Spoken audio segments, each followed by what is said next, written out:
everybody. I missed ya. Hope you missed me. Welcome back to Dangerous Ideas. Good to talk with y'all. Uh, while we were on the little break, some of the more important Epstein revelations came back. I don't know. Could you act more guilty than refusing steadfastly for nearly a year to reveal the Epstein files? And then when you finally do, a portion of them, they're heavily redacted. And then the parts that are worst so far for Donald Trump come out on like the day before Christmas. Like that, there is no better trying to get everyone to ignore it news day than Christmas Day and the day before Christmas Eve. So, this is Trump is doing everything he can to look as guilty as possible. I mean, he's not trying to look guilty. He's doing everything he can to just be guilty. He just is like, this is exact. Every step of this has been how a guilty man acts if they have information that everyone wants. He also went on to basically those same days, right, as these Epstein revelations were coming out, to bomb Somalia, to bomb Nigeria. He was bombing multiple countries, just trying to get everyone to ignore the Epstein revelations. So we're going to get into all that. So let's do it. Please click thumbs up, click share, subscribe, click the bell icon. But most importantly, if there's one place nowadays, and I know I jump from platform to platform because they all suppress me, but nowadays, if there's one place you follow my work, you're probably most likely to hear about it from, it'd be Substack. So realleecamp.substack.com. Please subscribe over there for free or as a paid member. Okay. Let's get into it, though. Some of these latest revelations, and by the way, we're not just going to spend the whole time on Epstein. We're going to get to the Trump bombing multiple countries. We're going to get to more on Israel, some updates on Israel, what they've been up to, why they just declared Somaliland a country, a very secret, not so secret reason as for why Israel has declared Somaliland a country. You know, that seemed like the top of their agenda, right? While they're committing genocide and guys, they're very, very important that they declare Somaliland a country. But okay, let's start off with this though. So, and let me also say right here at the beginning, I despise nothing more than using the word R word. I hate it because I like to reveal the truth, and saying R word is covering up the truth. That being said, if you're going to say it 20 times in a live stream, then YouTube's going to show it to no one unless I sit here. To me, it's as cringeworthy as saying HE double hockey sticks. Like, if you have to partially spell the word hell, then you are suppressing reality on a tremendous level.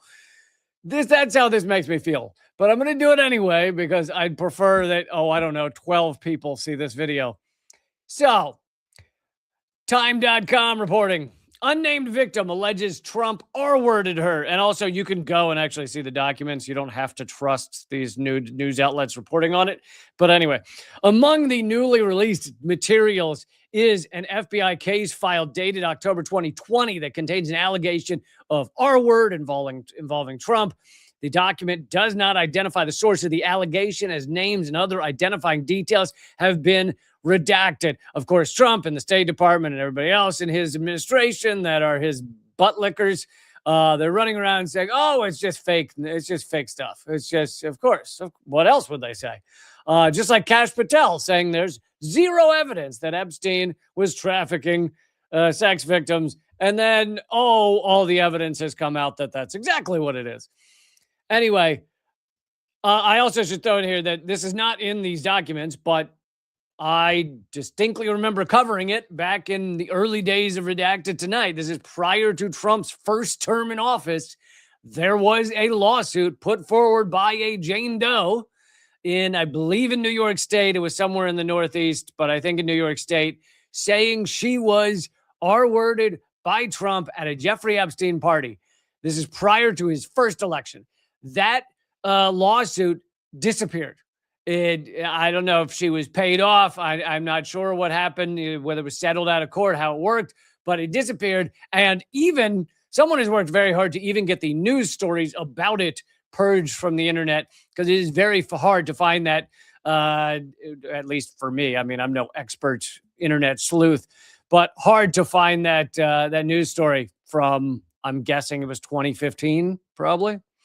Anyway, the document further states that an unnamed individual alleged that he R-worded me, referring to Trump, and that Donald Trump had R-worded her along with Jeffrey Epstein. The statement continues, some girl with a funny name took me into a fancy hotel or building. That's how it happened. One would assume that the woman with a funny name is Ghislaine Maxwell. And I like the name Ghislaine Maxwell because it turns out that everybody has their own pronunciation. We can all do it our own way. You can watch news broadcasts, and everyone, including myself, there's Ghislaine, there's Ghislaine, there's Ghislaine, you can all, it's just a Rorschach test of pronunciation. So have fun with it. The release also includes an internal email stating that Trump traveled on Jeffrey Epstein's private jet many more times than previously had been reported from 1993 to 1996. This is the famous Lolita Express. Oh, that's funny because Trump, when he's asked about Epstein, goes, I remember him being around. I met him a couple of times. He was a creep, and I kicked him out of Mar-a-Lago. That's how Trump would describe it. Really? Because it seems like you're pretty close to him. Oh, you failed to mention you rode on his sex trafficking express many, many times. Oh, God. Yeah. According to the email, Trump, and of course, so did Bill Clinton. This is not, everybody needs to understand, this is not just only going after Trump. These things are revealing a lot of people doing a lot of horrible things. But Trump, not sure if you noticed, happens to be the president. So Bill Clinton happens to be nothing anymore. So that's the difference. According to the email, Trump flew at least 8 times. Oh, did I say 6 times? 8 times during that period, including on one occasion when he was listed as traveling alone with Epstein and a 20-year-old. Oh, well, I'm sure nothing happened there, right? Just he wasn't convicted at the time, but ultimately convicted pedophile and a 20-year-old girl. What could go wrong? What could that possibly mean? Thank you, 3 Austin Reeves, for supporting the show. I appreciate it. To continue, the email sent by the Assistant U.S. Attorney General for the Southern District, New York, 2020, says Trump flew at least 8 times during the 3-year time period, including when we would expect to charge in a Maxwell case, in the reference to Ghislaine Maxwell, and an accomplice of Epstein who is currently serving 20 years for trafficking underage girls. 2 other flights saw 2 female passengers who would be possible witnesses in the Maxwell case.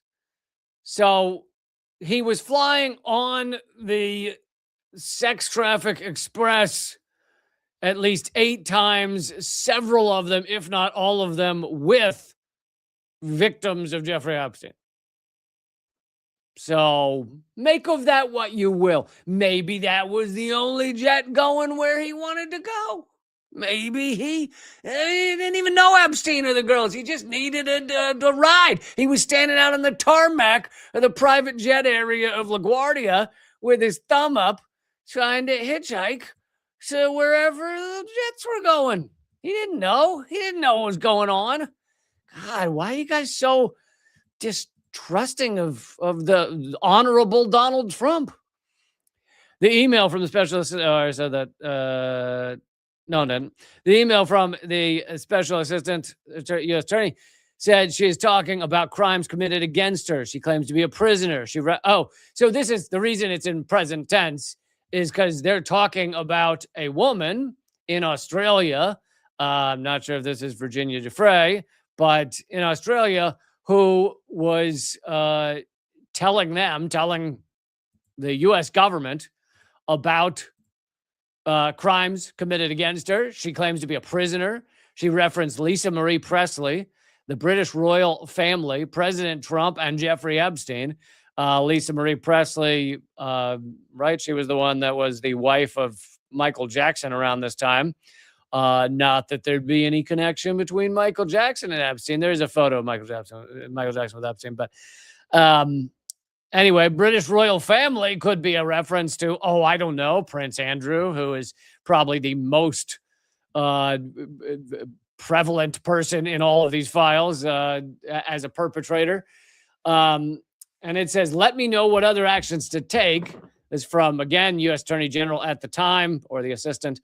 And it reads, we will be blocking the number from calling again and otherwise doing nothing further on our end because the caller is from a foreign country. And because of international comedy, not comedy, but comedy, comity. International comedy would be a better reason to not answer these calls.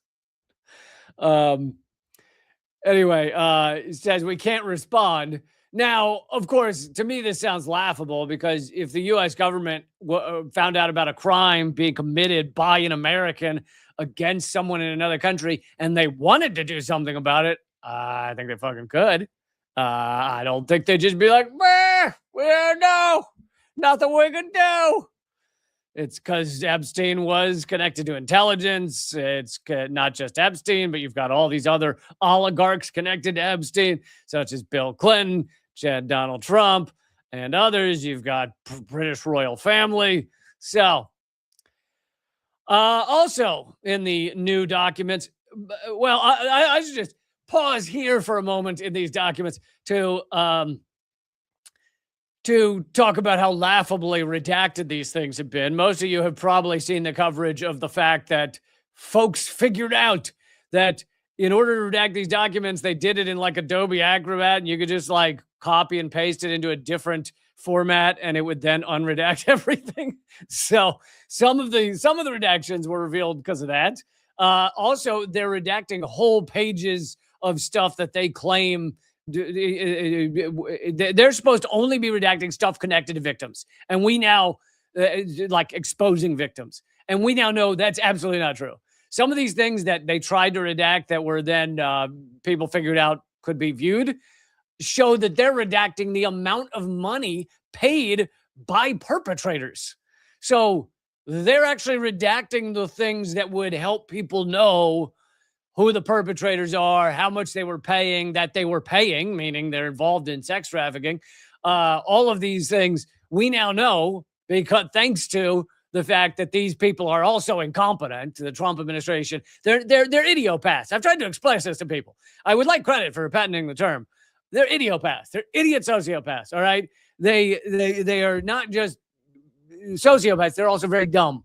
And so they have dumbly redacted this stuff, and it's getting revealed. Another way some of this has been revealed is that there were like 7 tranches of documents that were presented to the public, and people found out that even though the 8th tranche was not visible, so therefore not accessible that way, you could do a search for, folder number 8, and it would come up, meaning the one they hadn't yet readied for the public, people could look into it. So yet another dumb move. Anyway, so there's a complaint filed by an unnamed woman in January 2020, Southern District of New York. The plaintiff, Jane Doe, details her alleged abuse at the hands of Epstein and Maxwell. The court document also includes details of a time when Epstein took the victim to meet Trump in 1994. Introducing 14-year-old Doe to Donald J. Trump, Epstein elbowed Trump playfully, asking him, "This is a good one, right?" Trump smiled and nodded in agreement. They both chuckled, and Doe felt uncomfortable, but at the time was too young to understand why. And perhaps we should also remind everyone that Trump had his famous quote, which was not in secret documents. It was in public. It was in an interview. He said, "I like Jeffrey Epstein." I'm paraphrasing. "I like Jeffrey Epstein. He likes the young girls, even younger than I do." Meaning Trump knew at minimum exactly what was going on if he wasn't involved. But I think we're seeing a lot of indications he was involved. A case filed from the FBI about investigations into Epstein's crimes include another mention of Trump in which he is accused of hosting a party for sex workers. Someone who signs himself as... So this is another revelation, but this one is about likely Prince Andrew, not about Trump. Someone who signs his name as A. I don't mean to be breaking any crazy news here, but for those of you who kind of just starting to dig into this, A is also the first letter in Andrew. Yeah, you heard it here first. In August 2001, A wrote to Maxwell, I'm up here at Balmoral summer camp for the royal family. So this is an A connected to the royal family and has access to Maxwell. And, you know, Prince Andrew photographed multiple times with Maxwell and at least one time with Virginia Giuffre. He says, have you found me some new inappropriate friends? Let me know when you're coming over, as I am free from the 25th of August, the 2nd of September, and want to go somewhere hot and sunny with some fun people. Then Maxwell says, so sorry to disappoint you. However, the truth must be told. I have only been able to find appropriate friends. A responds, distraught. And then he adds that he left the RN.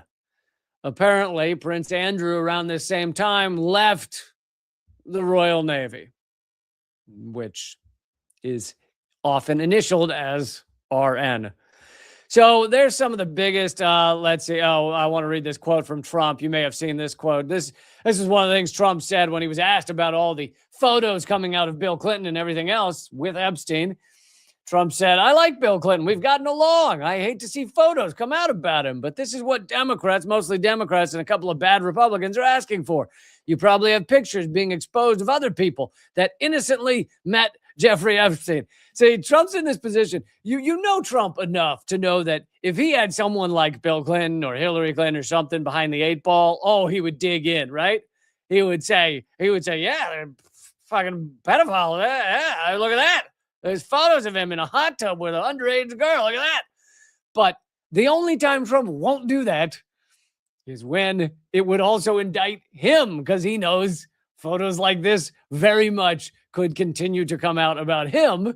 And so instead, all of a sudden, he likes Bill Clinton. All of a sudden, oh, I'm such a good buddy with Bill Clinton. Yeah, he's such a good guy. I don't know why these photos are coming out of him. I don't know what's going on here. What a good guy, Bill Clinton. I love the Clintons. Oh, Clintons are my faves. And so now Trump is really concerned. The man who has never once had concern for other human beings is suddenly very concerned about the Clinton and other people that might be pictured with Epstein. Trump is blaming me for a bill he eventually signed. Wait, who's saying this? Oh, this is Massey. Okay, so this is Representative Massey, who's one of the most outspoken to get these Epstein files to come out, right? Representative Massey has been one of the faces of kind of like, we need to know the truth. And so Trump, despite him being a Republican, Trump hates him. So anyway, Massey said, Trump is blaming me for a bill he eventually signed while defending his banker friends Bill Clinton and innocent visitors to R-Word Island. He put that pretty succinctly. Trump's furious at Massey, but he's good buddies and feels bad for Clinton and other visitors to what was it called, Little St. James, Epstein's Island. Meanwhile, Pam Bondi is working fervently to redact, omit, and delete Epstein files she is legally required to release under our bill. So another update is that, get this, how much of the Epstein files have come out? The Justice Department has just found 1 million more Epstein files, meaning we've seen less than 10%. And this is of the ones that are left that haven't already been burned and then the ashes stirred up into a thick paste and swallowed by Donald Trump and Alan Dershowitz. This is what remains. This is what has not already been driven into the Hudson. There's 1 million more documents. And of course, we know that Epstein's mansions and shit were filled with video cameras. There must be all kinds of videotape All of that is being covered up, suppressed, already been, as I said, turned into a paste and swallowed by Trump, Prince Andrew, Bill Clinton, and Alan Dershowitz in a midnight party in the bowels of a preschool. So this is what remains. And I mean, imagine how long, if we've seen like 10%, imagine how long it's going to take them to actually reveal this stuff to us if they're just if they're going to continue to try so hard to redact anything and everything, redacting like the payment schedules by perpetrators, by predators, by fucking predators. That's what they need to spend their time redacting, working very hard on it. Hilariously, so this is publicly known as the Epstein Transparency Project or something. Internally, we've found out it's called the Epstein Redaction Project because they're trying to cover it up. So, kind of moving on, how desperate was Trump to cover up these revelations? So desperate that he bombed multiple countries. And he did it so quickly, or insisted the Pentagon do it so quickly, that they bombed a Nigerian town that didn't even have a connection to ISIS or terrorism. This is how eager Trump was. Now, there's multiple things going on here. I like to get to the core reality. A lot of shows you'll watch don't like to dig that deep, or maybe don't know how to, but you've got multiple things going on here. Why bomb Nigeria right then? I think because he wanted to cover up Epstein revelations, and bombings in other countries to go a long way to doing that. Thank you, Circle Home, for supporting the show. I really appreciate it. You rock. So that's why he bombed them now. Why did he pick Nigeria? Well, I've gone into this before, but Trump is pretending the reason for going after Nigeria is because he cares a lot about Christians, right? The people trying to cover up or ignore the genocide in Gaza are saying there's a Christian genocide in Nigeria. If you actually look into the details and actually read about it, there have been a lot of Christians killed in Nigeria. However, there have actually been more Muslims killed in Nigeria. And there have been tons of people who are neither religion killed in Nigeria by Boko Haram and other terrorist groups, including ISIS. The killings are not religion-based, which is part of the definition of a genocide, trying to kill a certain people just for being that people. Instead, they're based on who is siding with these groups. And so that is why you have, I posted on my Substack 25 that I could find. I'm sure there's more than that. 25 human rights organizations announcing that Israel is committing genocide, declaring that Israel is committing genocide in Gaza, and you don't have nearly that number connected to Nigeria. So Trump doesn't actually give a flying fuck about Christians. You guys know that, right? He's never been to a church in his life unless he was there for a political stop, campaign stop. And he doesn't get, and more proof he doesn't care about Christians is, how many of these immigrants that he's rounding up and shipping to countries they've never been to before? You know how many of them are Christians? Plenty of them are Christians, like the real Christian with the cross around the neck Christians. Trump doesn't give a shit. He's grabbing them up, ripping them from their families, and shipping them to countries they've never been before. Thank you, Gnarly Love, for supporting the show. And yes, Gnarly Love says, let's keep, well, I guess you mean Unredacted tonight, alive. And I will talk more about that in just a minute. Thank you again for supporting the show. Thank you, Urban Survivalist, for supporting the show. Yeah, I love the end of year giving. You guys rock. Really, really awesome of you. So what's the real reason that they're going after Nigeria? Well, the U.S. is trying to pivot away from needing China's rare earth minerals. A lot of those rare earth minerals, or some of them, we can get from Nigeria. It's also the reason we're making a rare earth mineral deal with Ukraine to steal their minerals. It's also the reason Trump wants to steal Greenland, is to steal minerals there. But the truth is, getting the real earth minerals is less of a problem than refining them. Right now, they're very difficult to refine. And right now, China refines over 90% of all rare earth minerals. All of those minerals are needed in all of our weapons components, all of our computers, all of our phones, everything. So Trump needs to pivot away from China, needs to pivot away from them refining all the rare earth minerals, or else he can't have war with China. In order to do that, he's got to find other places. Nigeria has just started their first rare earth refining facility, and so they're working on that right now. So that's why Nigeria. That's why he would bomb Nigeria. Now, why would they bomb a town that has nothing to do with anything? Because he's just trying to create a quasi-war with Nigeria in order to steal resources, and he also wanted to distract from the Epstein files. To read a little from the article, a day after part of a missile fired by the United States hit their village, landing just meters from their only medical facility, the people of Jabo in northwestern Nigeria are in a state of shock and confusion. Solomon Kagara, a resident of this quiet and predominantly Muslim farming community in Tambuwal district of Sokoto State, told CNN he heard a loud blast and saw flames as a projectile flew overhead at 10 p.m. Thursday. Soon after, it came crashing down, exploding on impact with the ground and sending the villagers fleeing in fear. We couldn't sleep last night, he said. We've never seen anything like this before. This is a sleepy farming village in Nigeria. What the fuck does that say about our sad, collapsing empire? We're bombing a sleepy farming village in Nigeria that has nothing to do with war against us, nothing to do with ISIS, nothing to do with terrorists, nothing to do with any of it. We're just wagging the dog, just trying to create a show for the kiddies. What he was witnessing was part of a U.S. strike that Trump would later refer to as a Christmas present for terrorists. Yeah, did a lot to stop terrorists, didn't it?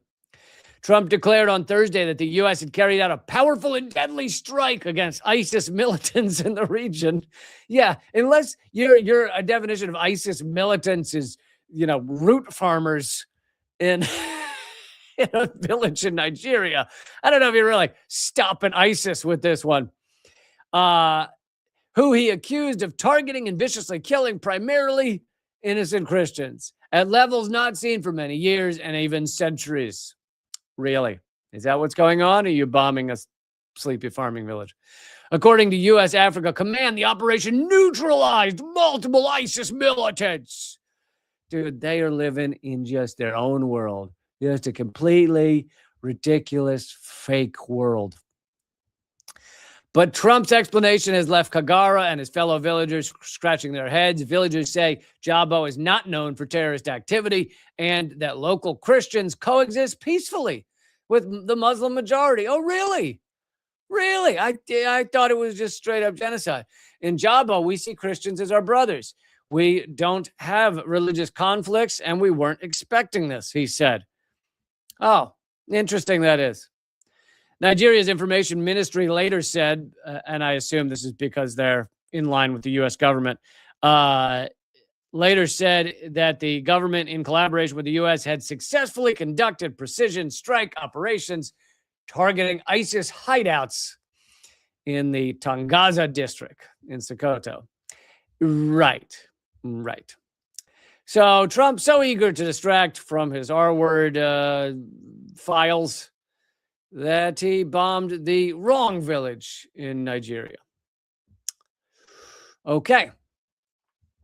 So we're about to move on to Hamas continues calls for an investigation on October 7th, and Israel is endlessly refusing a legitimate investigation into October 7th. Get to that in 1 second. So one of the earlier commenters mentioned, let's keep Unredacted Tonight going. I am trying to keep Unredacted Tonight going. I'm getting close to, I said I needed 100 more paid subscribers at Substack or patreon.com/LeeCamp. And we're close. I think we're within about 15, maybe 20 to actually achieving the goal and being able to keep Unredacted going. And the cost is pretty much whether you support on Locals or on Patreon or on Substack, it's pretty similar. and the cost is about 2 coffees a month. And like, if you guys think that Unredacted Tonight and my other work, because it obviously all facilitates it, but the thing that I would have to cut first because of the costs is Unredacted Tonight. If you think it's worth 2 coffees a month, then now would really be a great time to sign up. The easiest place to sign up is probably reallycamp.substack.com. You click subscribe, and then you put in your email, and then it will ask you what level you want to subscribe at. You could subscribe for free. That obviously doesn't help keep Unredacted going. But and I would love, if you're do not have 2 coffees a month to throw my way, not literally, that would hurt. Then please subscribe for free. But so reallycamp.substack.com. Another place, if you're just not a Substack person and you're all into Patreon, is patreon.com/LeeCamp. And then another place is my locals page. That's more of a community page. It's leecamp.net. You can sign up there. But a lot of people have been signing up on the Substack. The Substack has been growing. It really has been great to see. I think we're we're often between 10 and 20 the last couple of weeks in global world politics Substacks, which is pretty great to see. I mean, Dropsite News is like number 2. So we're within, a few rankings of Dropsite News over on Substack. Pretty fucking cool. And yeah, reallycamp.substack.com. It also, the reason it's a great place to subscribe, even if you aren't going to become a paid member, is that people seem to be getting those emails when I alert people to my work and stuff like that. So great place to sign up. Even if you're a subscriber on like a free subscriber somewhere else, also do reallycamp.substack.com. But the real thing I'm really trying to get everybody to do is keep Unredacted Tonight going. And, for the cost of 2 coffees a month, you could do that. And what was the other thing? Oh, yeah, you'll also get awesome perks. Occasionally you'll get a members only post. You'll get members only videos occasionally. But right away, within a few days of signing up, I will email you my ebook, Dangerous Ideas. So much love to all of you. I know many of you have already signed up, so I can't thank you enough. Like I said, I'm trying to get there before the end of the year. Only a couple of days left, and we are so close to making it, like 15 more members, and we're there. And I can do Unredacted Tonight for at least, the next many months. So hope to see it happen. I love making Unredacted Tonight. It is a passion project because we're so suppressed on YouTube. It's just not making an income on YouTube, really. So it has to be outside of that. And, the reason I do it is not for the income. I just try and make it not a giant money loser. It's like the real goal. So hope you'll sign up. All right, let's keep going here. Hamas has yet again called, and they've been doing this since like day one, has yet again called for an impartial, unbiased investigation into the October 7th attacks. Now, I know you go, well, what's it matter what Hamas says? But you got to understand, they're calling for a country that they have no control over. So they have no control over what the investigation would look like. It's out of their hands, meaning they believe that an unbiased viewing of October 7th is going to upend everything Israel's told us, which I've done a lot of coverage of. Thank you, New Jersey Devil, for supporting the show. Rock on. And thank you, not going to try and pronounce that, for supporting the show. Much love. But so they believe it's going to support their view of events, which I've done a lot of coverage of. If you want to read detailed articles about how fake the Israeli propaganda of October 7th is, that's at my Substack as well. Free for anybody to read. That's reallycamp.substack.com. And I'll go through some of the biggest aspects of of the lies of October 7th in just a second, even though many of you have heard me mention it before, but I'll do kind of the fast forward version.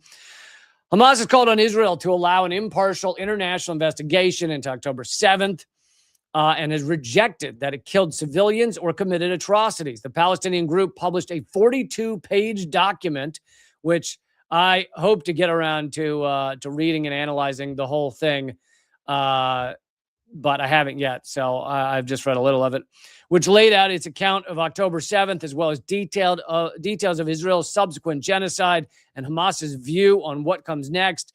Here's a quote. The Israeli entity promoted a series of lies and fallacies about killing children and R-wording women, paving the way to proceed with an all-out genocide project that was pre-planned, keywords, and aimed to erase Gaza from existence. The group said that in the days after the attack, it had offered to release non-military captives, which was a lot of them, but Israel rejected the offer. Hamas repeated previous assertions that killing civilians was against its religion, morality, and education, and we avoid it whenever we can. The resistance did not target any hospital, school, or house of worship. It did not kill a single journalist or any member of ambulance crews. We challenge Israel to prove otherwise. And I just want to be clear. I'm not saying that Hamas didn't kill anyone innocent on October 7th. I'm not saying I love October 7th. It's awesome. Yeah, man. I'm not doing any of that. But I'm one of these people that likes the truth. And I think the truth is really important. And so getting to that truth is where I'm going to aim, and where a lot of people aim, and where a lot of people should aim, where everyone should aim. But instead, what we have is this just crazy October 7th propaganda that's been pushed so hard. It's unbelievable how the entirety of journalism, it seems, in our media are just willing to throw their profession out the window, because for the most part, they're paid liars to begin with, but just throw it out the window and just believe nonsense about October 7th. Israel's military bombed areas in southern Israel where Israeli civilians were intermixed with Hamas fighters, and what Hamas said was an example of the Hannibal Directive. The ICC announced it had sought arrest warrants for 3 Hamas leaders, all of whom were subsequently killed by Israel over charges of killing hundreds of Israeli civilians and taking captives on October 7th. So the key thing that I think Hamas is negating is the intended killing of civilians. Their aim, which we see in the documents that Israel had a year in advance, was to take hostages, which they also did. And they took around the number that was seen in the plan. In fact, they stuck to the plan that, again, even the New York Times had said Israel had a year in advance. They stuck to it very closely. They had planned to take 250 hostages. They took 250 hostages. Israel blew up just a countless number of innocent people with the Hannibal Directive. Much of this has been admitted in Israeli media, just not admitted in Western media. So you know that Israel killed hundreds, if not most, of the people killed on October 7th. You can look at photos of the walls of cars that were blown up. Hamas was using guns. Guns don't blow up cars. These are Israel's admitted to blowing up 70 vehicles, which they said, had Hamas and hostages. But let's say there's 2 hostages in every vehicle. That's already 140 innocent people that Israel had blown up just in those cars. They have admitted to firing like 11,000, I think it was, shells. All of these, if I'm getting these numbers slightly off, they're all correct in the Substack articles you can read that I have up there. So, but like 11,000 shells. They dropped hundreds of 1-ton bombs. They did a lot of the murdering on October 7th, and they knew it was going to happen. And I've played video of IDF soldiers saying that were supposed to be on watch at the Gaza wall, saying they were told to stand down, and basically don't go out on your watch, an hour before any of it started. So if you didn't know it was going to start, why would you do that? Also, the Nova Music Festival was moved to that location. That's where hundreds of people were killed. Moved to that location 2 days, by the Gaza wall, like a mile from the Gaza wall. Moved to that location 2 days before the festival started. We also have information that one of the founders of the Nova Music Festival is Israeli intelligence. So, like, all of these things, you just like look at them and it just becomes obvious that Israel did a lot of the killing on October 7th, and that Israel wanted a casus belli to commit genocide. And then they went ahead and did it. And then, as we've seen, they have all the hostages now, all the living hostages, and yet they're still committing genocide. Like, they're not allowing enough aid in, even nearly, for people to survive. They're not allowing medical devices in. They're not. They're continuing the genocide. And I'll just show you this for a second. This is the Hamas 42-page Hamas report that just came out. I kind of want to read just this one page. From the very first moment of the October 7th attack, the Israeli entity attempted to distort the truth. It launched a global disinformation machine involving Western media and lobby groups to transform the legitimate military operation, which targeted the Israeli army's Gaza division, a military unit that had perpetuated killing and siege against Gaza, into claims about targeting civilians and children.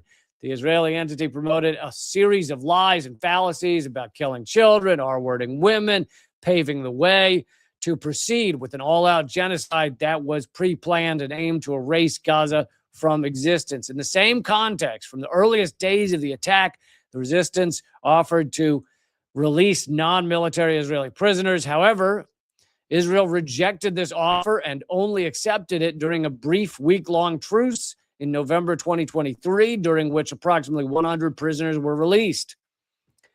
Anyway, they deny these things. They say killing civilians is not part of our religion, morality, or education, and we avoid it whenever we can. Killing civilians, committing brutal massacres, and ethnic cleansing are actually original Israeli behaviors since they were first established. And there are thousands of conclusive pieces of evidence that prove this, leaving no room for doubt or debate. Anyway, you get the point. So this brings us to the next topic I wanted to cover, which is why, and you'll see the connection in a moment, why in the world did Israel decide to recognize Somaliland as a country this week, becoming the first country in the world to recognize Somaliland as a separate country from Somalia? Why would Israel do that? Israel's got a lot on their plate, right? They're busy. Thank you so much, Ernie Hill, for the end of year support. Israel's got a lot on their plate.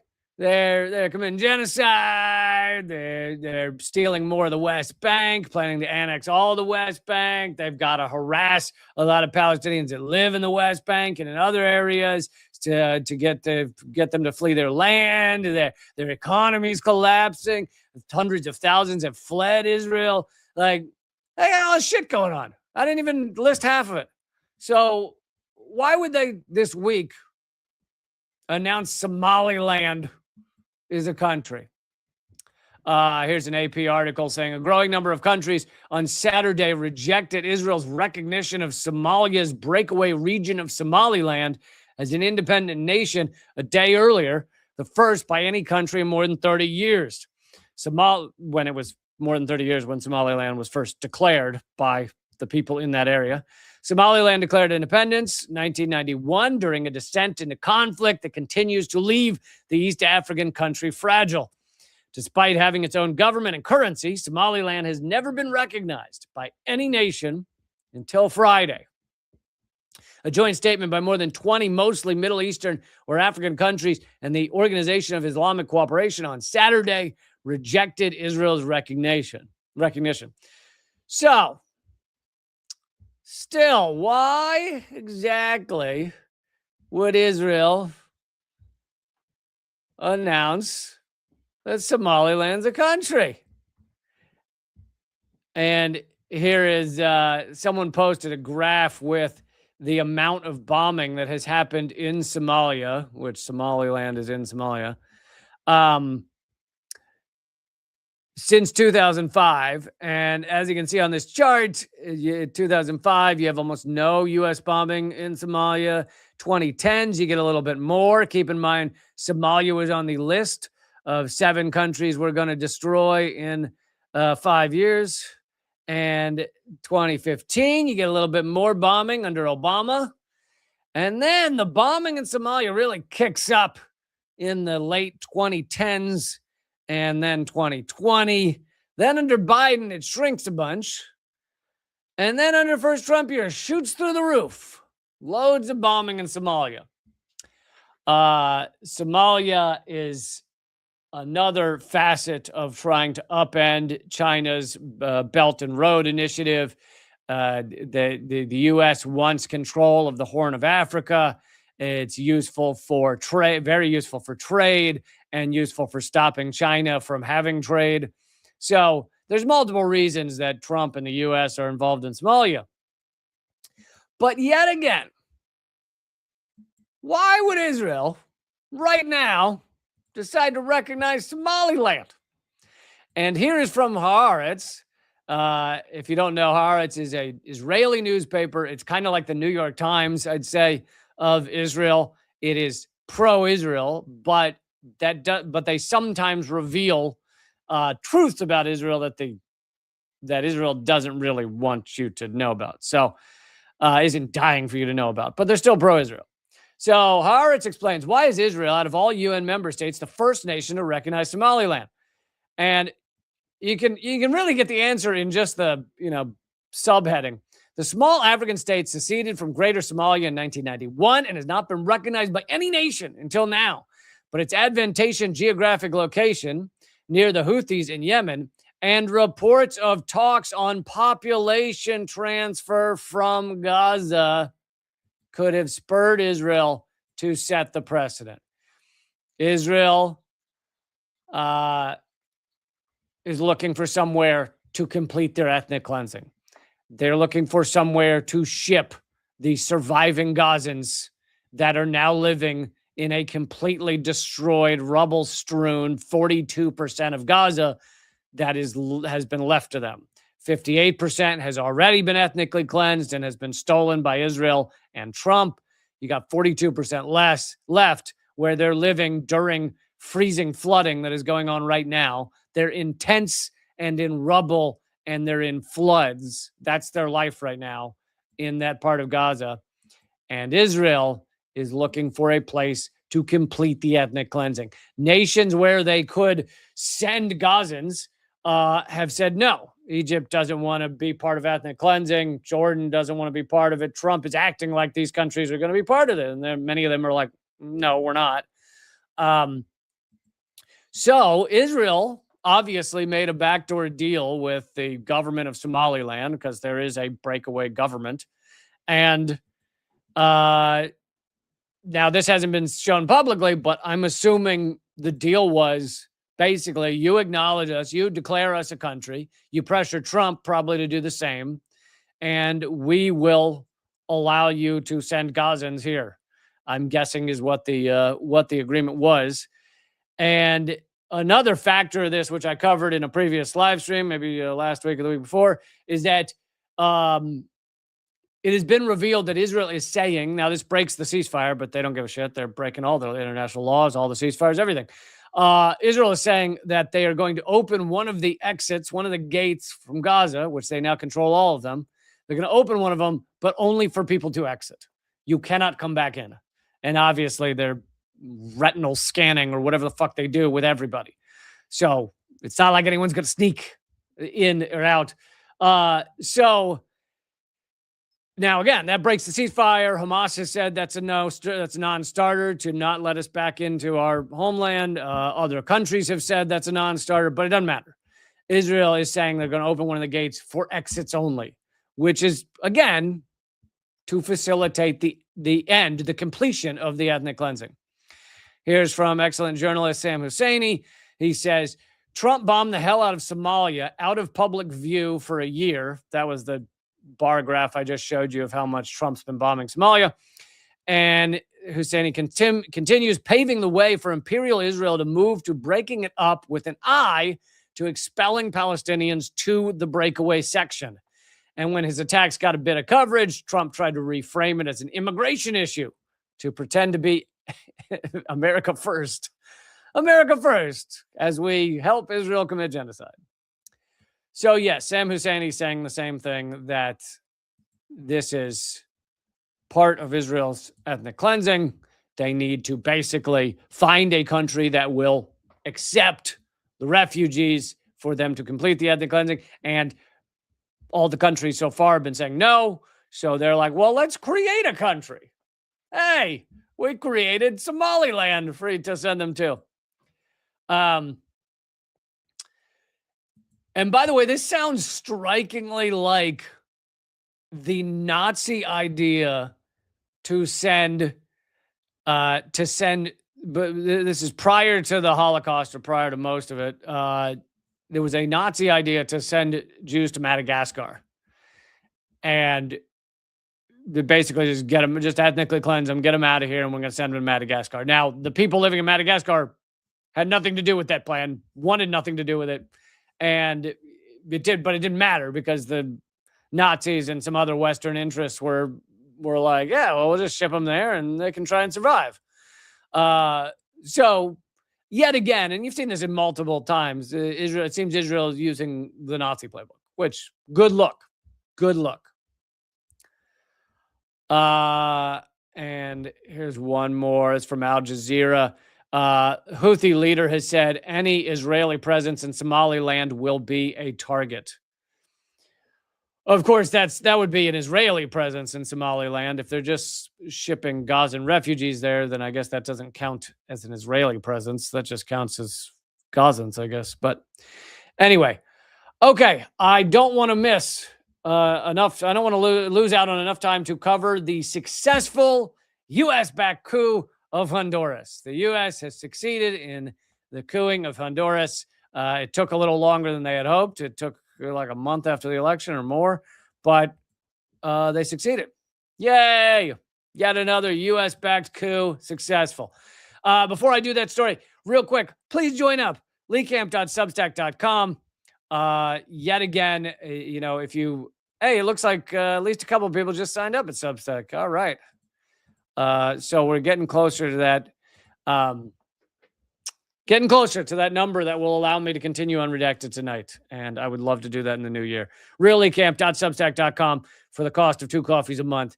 And, again, if you sign up for a month and the 2 coffees, you find yourself at the end of the month and the 2 coffees is killing you, then you can cancel. So also, I've never asked that anyone sign up if 2 coffees would, destroy their bank account. Like, I understand there are people not doing well out there, and I don't, because some people will email me and there's incredibly generous souls who say, hey, I literally have $0. I wish I could support you. And I'm like, no, don't. If you've got $0, do not join up. I understand. I am not asking anyone to struggle to try and keep my show going. So I'm just this is me merely talking to those of you who would not struggle if you joined for 2 coffees a month. So that's reallycamp.substack.com or patreon.com slash patreon.com/leecamp. Had trouble remembering my name there. It's always a struggle. Always a struggle.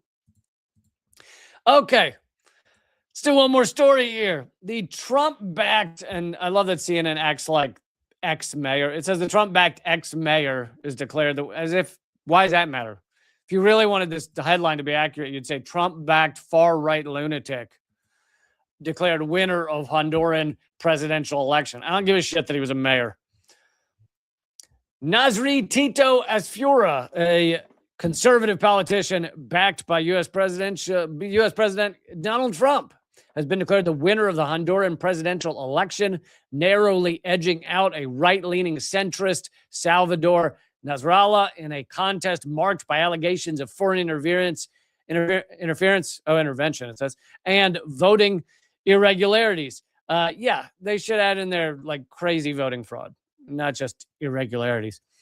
With most ballots counted, but not all, Asura, a member of the National Party, was declared the winner of the race with over 40% of the vote, while Nasrallah won 39%. The Electoral Authority said Wednesday the ruling party's leftist candidate, Rixi Mancado, Moncada, trailed in a distant third place with 19%.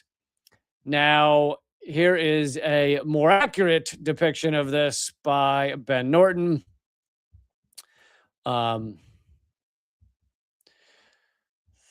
Thank you, Reflection, for supporting the show.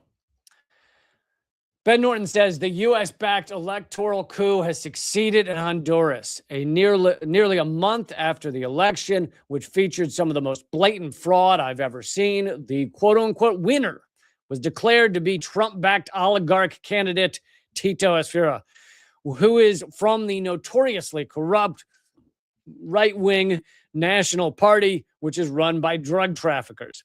Esfera pledged that he will break Honduras' ties with China and recognize Taiwan separatists. And he will strongly, which is kind of funny because even the U.S. doesn't recognize Taiwan as a separate country. The U.S. technically still recognizes Taiwan as part of China. So, you'll hear Marco Rubio yell about how China's trying to take over Taiwan. Well, technically, the U.S. still considers Taiwan part of China. So, what are you talking about? Anyway, continue from Ben Norton, and he will strongly support the Israeli apartheid regime. Of course, he is an obedient U.S. puppet. Below, a member of, he's saying below on the post, of Honduras National Electoral Council, CNE, reveals how the other members of CNE conspired with foreign governments in order to carry out an electoral coup d'etat. The CNE was supposed to carry out a full recount of the votes, but it didn't finish the recount. And instead, the other counselors went to a foreign embassy where they reported the U.S.-backed candidate Esfera had won without evidence. Because they realized the recount was not going their way, and they were only winning by 1%. So what do you do when the recount isn't going there? Well, I'm sure they learned They learned from Florida in the year 2000. What you do is you cut off the recount. You don't keep counting. If you're winning by a percentage barely, and the recount is eating away at your winning percentage, you cut it off. You cut off the recount. You don't sit there and give people the truth. What are you, insane? The U.S. government openly meddled in the election. Trump publicly endorsed and campaigned for Esfera and threatened to punish the entire country if he didn't win the election. Trump also pardoned and released from prison the right-wing former dictator of Honduras, Juan Orlando Hernandez, the previous leader of the National Party. Juan Orlando Hernandez is one of the worst drug traffickers on earth. His close allies will now be governing Honduras on behalf of Washington. Below, this CNE official says the United States and the elites who are allies of organized crime want a president who responds to their interests. Well, they now have one. And let's see. Here is from a representative of the CNE, that's the Electoral Council. Continuing their tradition of illegalities, the representatives of bipartisanship, Councilors Ana Paola Hall and I should just stop. Cassette Lopez have rushed to impose from an embassy the final declaration of the presidential election without having concluded the vote count and without even having resolved the complaints and demands for a recount. They just shut it down. They said, oh, we won, over. Of course, I understand that the U.S. and the elites allied with organized crime, want a president who responds to their interests no matter if it emerges from an electoral coup d'etat. Honduras will only be free, sovereign, and independent when Hondurans are the owners of their destiny. I request that it be recorded in the minutes of the national memory that today, the date, December 24th, is the date in which we celebrate the birth of blah, blah, blah, Christian stuff, was the day that Honduras, the will of the people, was assassinated and replaced by that of the empire. They will not be able to crucify the truth. So there you go. Another U.S.-backed coup successful. Amen. Amen to that. And that means in just the past few months, in years, past couple of years. You've had successful U.S. coup d'etats in Argentina, in Honduras, in Bolivia. I'm sure I'm missing several others with attempts ongoing attempts in Venezuela, obviously being the biggest one. And then if you go back a few years, you have successful U.S.-backed coups in Ecuador and Haiti and Brazil for a little while, although it's been undone for the moment. But I'm sure they will try again in Brazil soon. It's horrific what the U.S. is doing to Latin America. The latest National Security Strategy report said that basically the U.S. is going to back off China and instead focus on taking over, gutting, and extracting Latin America. Now, if you read it short term, it is the U.S. backing off China, but the reason is because long term, the U.S. wants to be able to go after China, and they've realized that they can't do that right now. They're not powerful enough. They don't have access to rare earth mineral refining, and so they're basically saying, we're going to back off for a few years, up our technology, up our military, up our extraction of Latin America and control of Latin America, and then we'll go back at China. That is the game plan right now from the absolutely unhinged U.S. empire. That's where we're headed. All right, guys, I'm going to wrap up. So a little altered schedule this week because of the New Year's holiday coming up. I will not have a video, I don't think, on Wednesday. That would have been the government secrets day. I don't think there'll be a live stream Wednesday, but we should be back Friday with a live stream, 3 p.m. Eastern, noon Pacific. And there will not be an Unredacted Tonight this week either. But if I can get those, 12, 15 more members, then Unredacted Tonight will come back the following week for the new year. So I certainly hope that happens. Again, that's reallycamp.substack.com. And I put up 2 columns, brand new columns, over at Substack this past week. I'm working on another one that should come out soon. This is the one from just a couple of days ago. Elon Musk could save 15 million lives, but he won't. And then I detail the amount of money he has and what it could mean for the world and just what kind of psychopath he is. So that's over at reallycamp.substack.com. That's free to read, by the way. And I hope you'll join up over there because that'll keep this show going. Patreon.com/LeeCamp as well, or LeeCamp.com, my locals page. You guys are the best. I will see you again Friday, I believe. Keep fighting.